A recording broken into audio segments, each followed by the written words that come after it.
IG post ni Chi Filomeno na bash dahil nga sa kanyang IG post kung saan ay sinabing 2 coffee a day. At dito habang hawak niya ang 2 kape ay nagrarampa papunta sa kanyang car. Samantala dito ay nag-react naman si Sam Bernardo, yung si kuya na patingin lang sa iyo. At may isang netizens dito na username Ana na tila binabash ang pagrarampa ni Chi Filomeno. Ayon dito sa kanya, feeling big star, pati kape ipiplex pa, never saw her doing charity works. So ayan, at agad naman sinagot ni Chi Filomeno ang isang netizens dito na sinasabi feeling big star. I'm no big star ayon kay Chi, and you do not know what I do behind the camera. I do not need to post my charity work with my team because that's my choice and for the kids' safety. I will choose what I share online. So ayan po, so palpal naman ng isang netizens na nagsasabing hindi siya big star.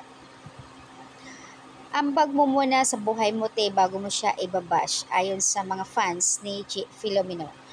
Halate, ano ang ambag mo dito? Bakit ka nagko-comment ng ganito? Ang lungkot naman ng buhay mo. Lungkot ng buhay mo te, napaka-bitter mo. Hindi ka ba minahal ng nanay mo? Good deeds are performed for the sake of others and not for the benefit.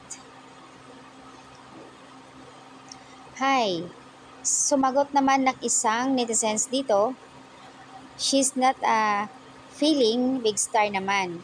Masaya rumampa, lakas makaganda sa feeling.